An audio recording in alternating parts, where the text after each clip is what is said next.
আসলে জীবনটা এরকমই, তাই না? আমরা চাই কিংবা না চাই, আমরা কোনো কিছুতেই একেবারেই সন্তুষ্ট হতে পারি না, তাই না বলুন? কখন যখন রোদ দেয় তখন বলি কই রে বৃষ্টি কবে আসবি, আর যখন বৃষ্টি পড়ে তখন ভাবে কখন একটু রোদ্র উঠবে যে দৌড়ে গিয়ে বাকি কাজগুলো সেরে নেবো। এই তো হচ্ছে আমাদের জীবন। আশা করছি আপনারাও এরকমটাই করেন, তাই না বলুন? আর বর্ষাকালে তো বৃষ্টি পড়বেই, কম বেশি যাই হোক না কেন। কিন্তু এই যে টিনের ঘর নিয়ে পড়েছি মহাঝামেলায়। যাই হোক, পুরোটাই আজকের একটা ছোট্ট আয়োজন করেছি ভিডিওর। আশা করছি ব্লগটি আপনাদের ভালো লাগবে। কে কোথা থেকে দেখছেন, আশা করছি সকলে ভালো আছেন, সুস্থ আছেন। আমি উত্তর দিনাজপুর থেকে পায়েল নিয়ে হাজির হয়েছি সুন্দর একটি ছোট্ট ব্লগ। পুরো জলে জল হয়ে গেছে, একদম গ্যাসের অবস্থা। যে দেখুন কি হয়েছে। আয়ানটাই সকালে যে বায়না ধরেছে হরলিক্স খাবে। ওই বিগত যতদিন ধরে হরলিক্সটা নেওয়া হয়েছে ওই শুধুমাত্র এরমভাবে শুকনো করেই খায়, ঠিক আছে?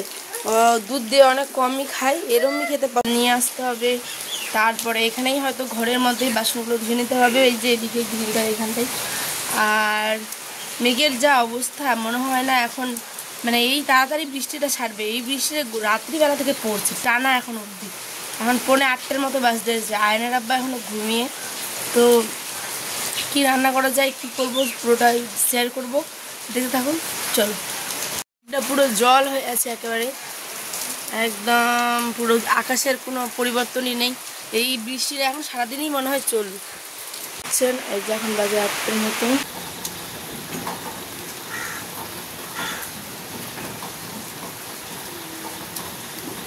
দাঁড়ান দাঁড়ান, স্কিপ করে যান না, আসছি তো।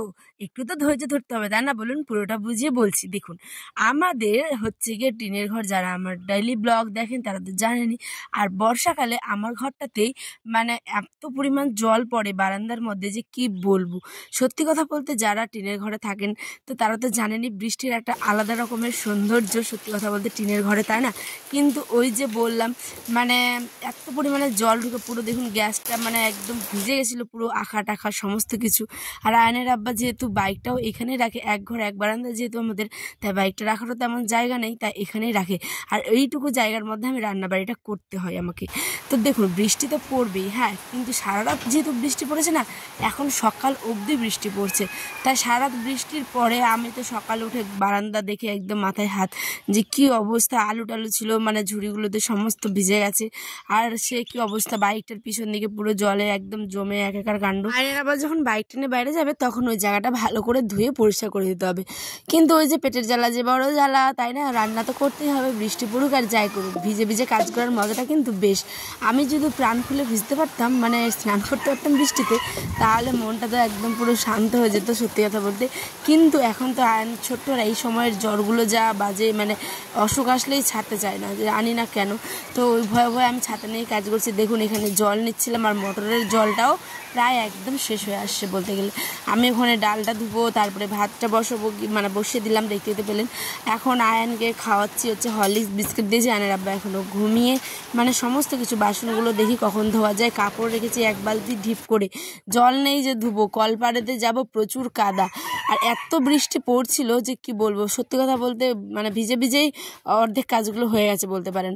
মানে বৃষ্টির জল পড়বেই তো গায়ে, তাই না? ছাতা যতই রাখি না কেন, মাথা ভিজেছে সমস্ত কিছু, তো কাজ বন্ধ করা যাবে না।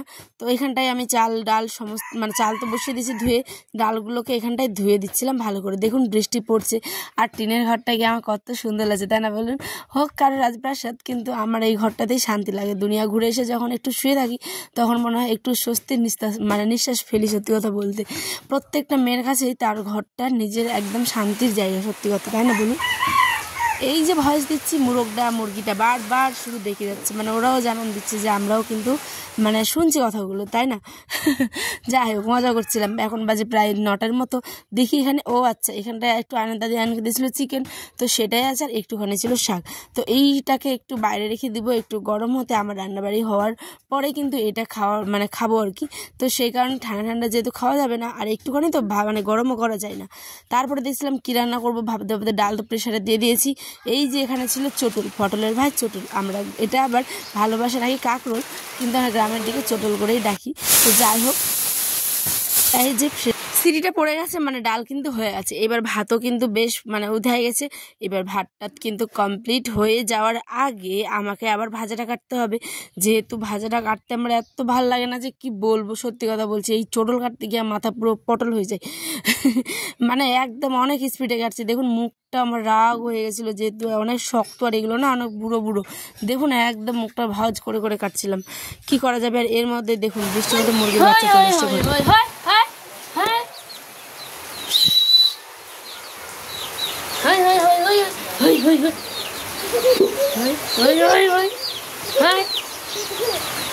মুরগির বাচ্চাগুলোকে যতই খেতে দাও না কেন, একবার এসেছিলো হ্যাঁ, তখন কিন্তু চালেরগুলো দিয়েছিলাম, কিন্তু ওদের একবার দিলে তো বারবার আসে। আর আমি তো রান্নাবান্না করছি, ওখানে আমার মানে পায়খানা টায়খানা করে দিবে, সেই কারণে এখন একটু মানে বাইরে করে দিলাম, তারপরে কিন্তু চাল দিলাম। তো যাই হোক, ওইটুকু আর নেওয়া হয়নি।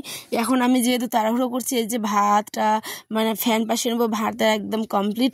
এই দিকে আমার বড়মশাই বসে তাড়াতাড়ি রান্না করো, ওই বেরোবে, রেনকোট পরেই নাকি বেরিয়ে যাবে, যেহেতু স্কুল তো মানে ছুটি তো নেই, যতই ঝড় বৃষ্টি হোক স্কুল তো যেতেই হবে, তার সাথে দোকান আছে। আর এখানটায় আলুটাকে ভাবছিলাম প্রথমে যে মানে ছুলে দিব, তারপর ভাবলাম না ছুলে দিব না, যেহেতু ভাজা করবো তাই গোটা গোটা চেঁচা সহ দিলেই ভালো করবে। চলুন এখানটায় এটাকে ধুয়ে নিই, কাঁকরোলার আলু। আর এই দিকে দিব হচ্ছে অনেকটা পেঁয়াজ, মানে 4-5টা পেঁয়াজ প্রায় কুচি কুচি করে কেটে নিলাম, সঙ্গে কাঁচামরিচ। চলুন তেল দিয়ে এই যে সম্বাস দিলাম, তেজপাতা, শুকনো লঙ্কা, সাদা জিরে দেওয়ার পরেই কিন্তু এই যে ভাজাটা একদম বসিয়ে দেবো। এত সুন্দর হয় খেতে না, আলু ভাজার থেকেও মানে আমার ভালো লাগে খেতে, কিন্তু কাটতে খুবই কষ্ট সত্যি কথা বলতে, আর শক্ত হলে তো আরও কষ্ট লাগে। তো আমার মতো কারা কারা বর্ষাকালে এরম মানে ভিজে ভিজে কাজ করছেন, কিংবা টিনের ঘরে এমনভাবেই মানে কি বলবো আছেন কষ্ট করে, তো অবশ্যই কমেন্টে জানাবেন, ঠিক আছে। আর কেমন লাগছে ব্লগগুলো অবশ্যই কমেন্টে জানাবেন।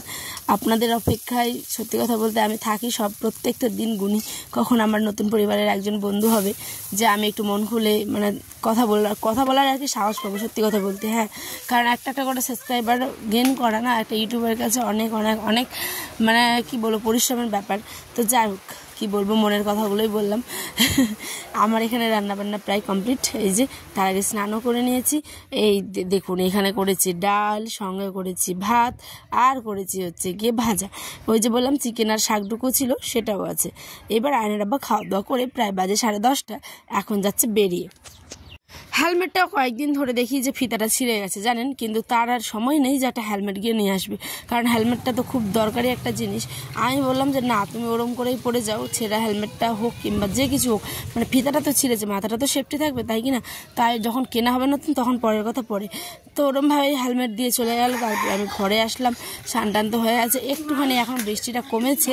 এই যে দেখুন এখন আমি আনবো হচ্ছে গিয়ে বাসনপত্র, যেহেতু মোটরের জল নেই, ওই যে 1 বালতি জল এনেছিলাম সেটা দিয়ে এঁটো বাসনগুলো, বেশি তো নেই, দুজনের 2টো থালা, একটা ছোট্ট হাঁড়ি।